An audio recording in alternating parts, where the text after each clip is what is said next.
Yo les amis, c'est Kinoui, restez vraiment jusqu'à la fin de cet épisode, j'ai besoin de vous et c'est très important. On se retrouve aujourd'hui pour une nouvelle vidéo de ma série sur Next Level, le jeu le plus mystérieux du dark web. Vous connaissez le principe, 100 niveaux et 100 000 $ à gagner, bref, on perd pas de temps et on commence tout de suite, c'est parti. Kinoui.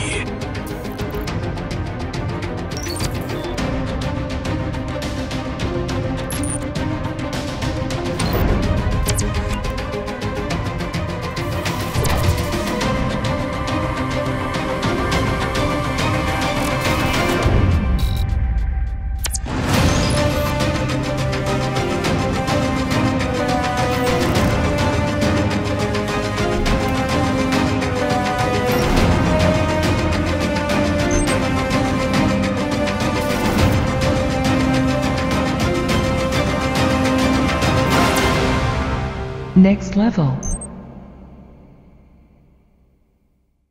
Alors comme vous le savez, il s'agit d'une série de plusieurs vidéos et donc je vous invite à aller voir les épisodes qui sont déjà sortis. Je vous mettrai bien sûr tous les liens dans la description, mais aussi en haut à droite de votre écran, vous pouvez cliquer sur le petit i et suivre la playlist. La dernière fois, souvenez-vous, on avait réussi à passer au niveau 32 de Next Level. Et pour ce nouveau niveau, le maître du jeu m'a alors envoyé sur Skype une photo. La photo en question, la voici. Et donc, comme vous pouvez le remarquer, on dirait le dessin d'un homme, ou un truc comme ça. Et en plus de cette image, le maître du jeu m'a dit « Quel est l'animal » L'animal ? What ? Non mais attends, je comprends pas, il y a que ça comme consigne. Le gars m'a juste envoyé le dessin d'un homme et m'a dit « Quel est l'animal » Mais qu'est-ce que ça veut bien pouvoir dire ça? J'ai d'abord commencé par modifier l'image. J'ai changé l'exposition, la teinte, les contrastes et plein d'autres réglages dans ce style, mais je n'ai strictement rien trouvé. J'ai aussi zoomé au maximum pour voir s'il y avait un élément caché ou quelque chose du genre, mais toujours rien. Et après quelques minutes de réflexion, j'ai eu l'idée de retourner la photo. Et figurez-vous qu'effectivement, en retournant l'image, je me suis rendu compte que le mec à l'envers donnait un chien. Mais c'est tout? Genre c'est ça l'énigme? Faut juste retourner l'image, trouver un chien? Je suis en CE2 ou c'est quoi le délire? Faut colorier sans dépasser le chien après? Bon, pour être honnête, j'ai pas pris beaucoup de temps à résoudre cette énigme parce que quand j'étais plus jeune, j'adorais les illusions dans ce style. Il y en a beaucoup qui existent. Par exemple, l'illusion la plus connue mais aussi la plus stylée, c'est cette image. Voilà, que vous connaissez d'ailleurs peut-être. Qu'est-ce que vous voyez dessus? Une jeune fille ou une personne âgée? Eh bah la réponse, c'est les deux. Parce que cette partie du dessin représente une jeune fille. Et cette partie-là, si vous regardez bien, on peut aussi voir une personne âgée. Tiens, un autre exemple. Sur cette image, vous voyez quoi? Un frigo? Eh ben oui, c'est un frigo, mais ça n'a strictement aucun rapport. Bref, j'ai alors dit au maître du jeu sur Skype que l'animal que j'avais réussi à trouver était un chien, et le gars m'a répondu « Bien, quel est l'autre animal ?» Ah merde. Je m'attendais pas trop à ça, moi. Bon, j'ai trouvé un chien sur l'image, d'accord, mais sérieux, moi je vois pas d'autre animal, là. J'ai bien sûr tenté de tourner et retourner encore et encore l'image, mais cette fois-ci, je n'ai rien trouvé d'autre. Puis après, je me suis dit, si ça se trouve, le second animal ne se trouve pas dans l'image directement. J'ai commencé par télécharger l'image, et j'ai regardé dans les propriétés, en me disant qu'il y aurait peut-être un texte caché ou quelque chose dans ce style, mais là aussi, je n'ai rien trouvé. Puis après, j'ai pris un peu de recul, je me suis posé un peu et je me suis posé la question, comment est-ce qu'aujourd'hui on peut procéder pour cacher un élément dans une image? Puis je me suis rappelé qu'il existait la stéganographie. J'en ai déjà parlé dans une de mes vidéos, la stéganographie, c'est le fait de dissimuler un message dans un élément, comme par exemple dans une image. Admettons que je vous envoie cette photo. Bah pour vous, l'information c'est le contenu même de la photo, donc là, le paysage en l'occurrence. Mais en réalité, il y a peut-être un message dissimulé directement dans cette photo, ce qui fait que la vraie information est secrète. J'ai alors téléchargé un logiciel permettant de détecter et de lire un message caché dans une image grâce à la stéganographie, et bingo, en décryptant mon image, je suis tombé sur le mot « turtle », qui veut dire « tortue ». Le maître du jeu avait donc bel et bien caché un second animal dans cette image grâce à la stéganographie. Et franchement, c'est pas bête. Vous vous en doutez, j'ai alors envoyé le mot turtle, tortue, au maître du jeu, et il m'a répondu « Bien, quel est le dernier animal ?» Non, mais là il se fout de moi, c'est pas possible.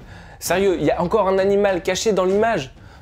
J'y crois pas. J'ai donc tout fait. J'ai analysé l'image pixel par pixel, j'ai testé d'autres techniques pour lire et interpréter le code de l'image, mais je n'ai rien trouvé. Puis un matin, après plusieurs jours de recherche sur cette image, je me suis posé, j'ai regardé la photo comme ça, et je me suis dit, mais je suis débile en fait, puisque la réponse est devant moi depuis le début. La réponse est tout simplement l'homme qui est devant moi, puisque par définition, l'homme est un animal. J'ai alors envoyé l'homme au maître du jeu, et il m'a répondu très bien, tu passes au niveau 33.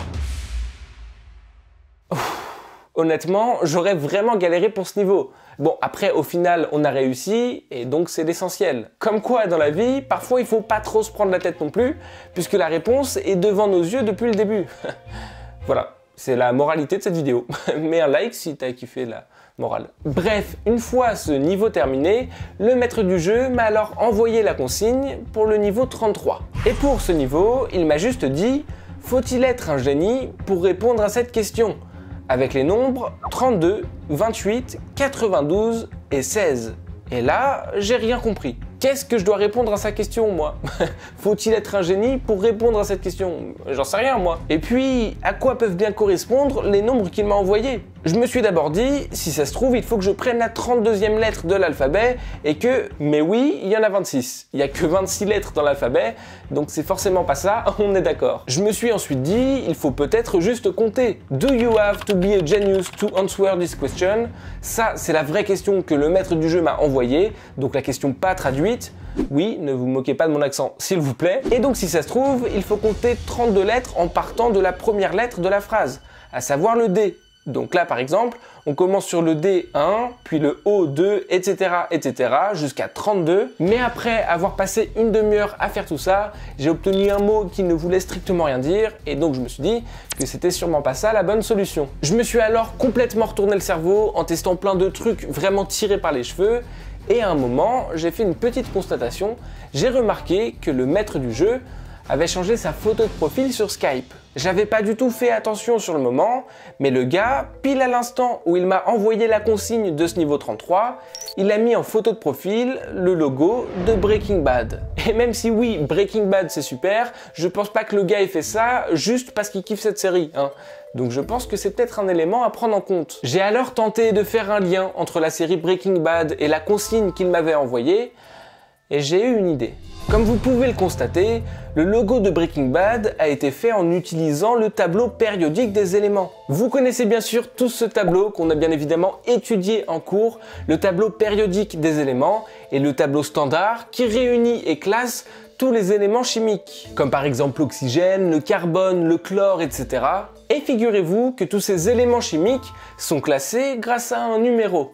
Le numéro atomique. Je suis alors allé directement voir dans un tableau périodique à quel élément correspondaient les nombres que le maître du jeu m'avait envoyés dans la consigne, et j'ai obtenu le germanium pour le numéro 32, le nickel pour le numéro 28, l'uranium pour le numéro 92 et le soufre pour le numéro 16. Et vous le savez peut-être, le nom des éléments chimiques ne sont pas écrits en entier dans le tableau, parce que ça prendrait beaucoup de place sinon, ce qui fait qu'on leur a attribué des abréviations. L'abréviation du germanium, c'est GE. Pour le nickel, l'abréviation c'est NI. L'abréviation de l'uranium, c'est le U, et pour le soufre, c'est le S. Et donc, j'ai ensuite eu l'idée de mettre toutes ces abréviations côte à côte dans l'ordre des numéros envoyés par le maître du jeu, et j'ai obtenu GE, NI, U et S. Et donc, si on lit juste les abréviations, on obtient Genius, qui veut dire génie.